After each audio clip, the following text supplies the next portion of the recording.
فرمان مصطفیٰ صلی اللہ علیہ وآلہ وسلم، علم حاصل کرو اور علم کے لیے بردباری و وقار سیکھو۔ جس سے علم حاصل کر رہے ہو اس کے سامنے عاجزی و انکساری اختیار کرو۔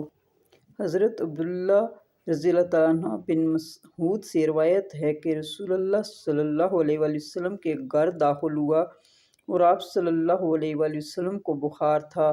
میں نے اپنے ہاتھ سے ان کو چھوا اور میں نے کہا، اے اللہ کے رسول صلی اللہ علیہ وآلہ وسلم، آپ کو بہت تیز بخار ہے۔ رسول اللہ صلی اللہ علیہ وآلہ وسلم نے فرمایا، ہاں، مجھے اس قدر بخار ہوتا ہے جس قدر تم میں سے 2 شخصوں کو ہوتا ہے۔ پس میں نے کہا، اس لیے آپ صلی اللہ علیہ وآلہ وسلم کو ثواب بھی دگنا ہے۔ فرمایا، ہاں۔ پھر آپ صلی اللہ علیہ وآلہ وسلم نے فرمایا، کوئی مسلمان نہیں جس کو بیماری کی تکلیف نہ پہنچی ہو یا اس کے علاوہ کوئی اور، مگر اللہ تعالیٰ اس کے گناہوں کو گرا دیتا ہے جس طرح درخت سے پتے جھڑ جاتے ہیں۔ حضور اکرم صلی اللہ علیہ وآلہ وسلم نے ارشاد فرمایا، جس شخص پر احسان کیا گیا اور اس نے احسان کرنے والے کو جزاک اللہ خیرا، اللہ تعالیٰ تم کو اس کا بہتر بدلہ عطا فرمائے، کہا تو اس نے اس دعا کے ذریعے پوری تعریف کی اور شکریہ ادا کر دیا۔ حضرت عبداللہ بن عمر رضی اللہ تعالیٰ عنہ سے روایت ہے کہ رسول اللہ صلی اللہ علیہ وآلہ وسلم نے فرمایا، فرمان رسول صلی اللہ علیہ وآلہ وسلم، جو تم سے اللہ کے نام پر پناہ لے اس کو پناہ دے دو، اور جو اللہ کے نام پر سوال کرے اس کا سوال پورا کر دو، اور جو تمہیں بلائے اس کی بات سنو، اور جو کوئی تمہارے ساتھ کچھ بلائی کرے اس کا بلائی سے بدلہ دو، اور اگر بدلہ دینے کو کچھ میسر نہ ہو یا بدلہ دینے کا موقع نہ ہو تو اس کے لیے اتنی دعا کرو کہ خود تمہارا دل یہ گواہی دینے لگے کہ تم اس کے احسان کا بدلہ اتار چکے۔ قسم ہے اس ذات کی جس کے قبضے میں میری جان ہے، تم لوگ جنت میں داخل نہ ہوگے جب تک ایمان نہ لے آؤ، اور تم مومن نہیں بن سکتے جب تک آپس میں محبت نہ کرنے لگو۔ کیا میں تمہیں ایسی بات نہ بتا دوں، جب تم اسے کرنے لگو گے تو تمہارے درمیان محبت پیدا ہو جائے گی، تو تم اپنے درمیان سلام کو عام کرو۔ حضرت ابو ہریرہ رضی اللہ تعالیٰ عنہ سے روایت ہے کہ رسول اللہ صلی اللہ علیہ وآلہ وسلم نے فرمایا، جب تم میں سے کوئی کسی مجلس میں آئے تو چاہے کہ سلام کرے، اور پھر جب مجلس سے اٹھ کر جانے لگے تو بھی سلام کرے، اس لیے کہ پہلا سلام دوسرے سلام پر فوقیت نہیں رکھتا۔ حضرت عمران بن حسین رضی اللہ تعالیٰ عنہ سے روایت ہے کہ ایک شخص نبی اکرم صلی اللہ علیہ وآلہ وسلم کی خدمت میں حاضر ہوا اور اس نے السلام علیکم کہا اور بیٹھ گیا۔ آپ صلی اللہ علیہ وآلہ وسلم نے اس کا جواب دیا اور فرمایا، اس کے لیے 10 نیکیاں ہیں۔ پھر دوسرا شخص آیا اور اس نے کہا، السلام علیکم ورحمۃ اللہ کہا۔ آپ صلی اللہ علیہ وآلہ وسلم نے اس کا جواب دینے کے بعد فرمایا، اس کے لیے 20 نیکیاں ہیں۔ پھر ایک شخص آیا، اس نے السلام علیکم ورحمۃ اللہ وبرکاتہ کہا تو آپ صلی اللہ علیہ وآلہ وسلم نے اس کے سلام کا جواب دیا اور فرمایا، اس کے لیے 30 نیکیاں ہیں۔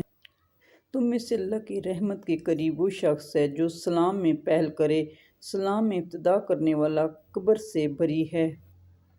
رسول اللہ صلی اللہ علیہ وآلہ وسلم نے فرمایا، لوگوں میں اللہ کے نزدیک سب سے بہتر وہ شخص ہے جو سلام میں سبقت کرے۔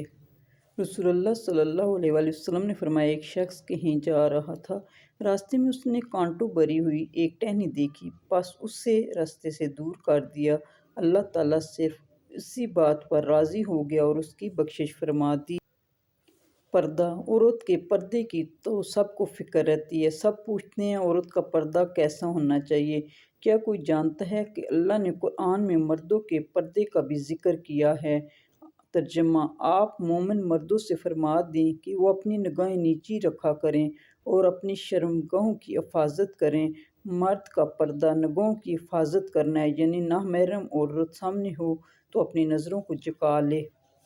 رسول اکرم صلی اللہ علیہ وآلہ وسلم نے فرمایا، جنات کی آنکھوں اور انسانوں کے پردے کی جگہوں کے درمیان آڑ یہ ہے کہ جب کوئی انسان بیت الخلاء میں داخل ہونے لگے تو بسم اللہ الرحمن الرحیم کہہ لے۔ رسول اکرم صلی اللہ علیہ وآلہ وسلم نے فرمایا، مومن کا عجیب حال ہے، بلا شبہ اس کی ہر حالت بہتر ہے اور مومن کے سوا یہ کسی دوسرے کو نصیب نہیں، اگر اس خوشی نصیب ہوئی تو شکر کیا اور یہ اس کے لیے بہتر ہوا، اور اگر تکلیف پہنچی تو اس نے صبر کیا، یہ بھی اس کے لیے بہتر ہوا۔ حدیث مبارکہ۔ حضور اکرم صلی اللہ علیہ وآلہ وسلم نے فرمایا، اللہ تعالیٰ اور اس کے فرشتے اور آسمان و زمین کی مخلوقات، یہاں تک کہ اپنے بلوں میں رہنے والی چیونٹیاں اور یہاں تک کہ مچھلیاں ان لوگوں پر رحمت بھیجتے ہیں جو لوگوں کو بھلائی کی بات سکھاتے ہیں۔ کبھی مایوس مت ہو، ناانصاف کی چکی ذرا دھیرے سے چلتی ہے مگر چکی کے پارٹوں میں بہت باریک پستا ہے۔ تمہارے ایک کا بدلہ وہاں 70 سے زیادہ ہے۔ نیت تلتی ہے، پلڑوں میں عمل ناپے نہیں جاتے، وہاں جو ہاتھ اٹھتے ہیں کبھی خالی نہیں آتے، ذرا سی دیر لگتی ہے مگر وہ دے کے رہتا ہے، کبھی مایوس مت ہونا۔ رسول اکرم صلی اللہ علیہ وآلہ وسلم نے فرمایا، غیبت کا کفارہ یہ ہے کہ جس کی تم نے غیبت کی ہے اس کے لیے تم مغفرت طلب کرو، نیکی اور تقویٰ کے کاموں میں ایک دوسرے کی مدد کرو۔ حضرت محمد صلی اللہ علیہ وسلم نے ارشاد فرمایا، جس شخص کی نمازیں قضا ہوئی ہوں اور تعداد معلوم نہ ہو تو وہ رمضان کے آخری جمعے کے دن 4 نفل ایک سلام کے ساتھ پڑھے۔ ہر نماز میں سورہ فاتحہ کے بعد آیت الکرسی 7 بار، سورہ کوثر 15 بار پڑھے۔ اگر 700 سال کی نمازیں بھی قضا ہوئی ہوں تو اس کے کفارے کے لیے نماز کافی ہے۔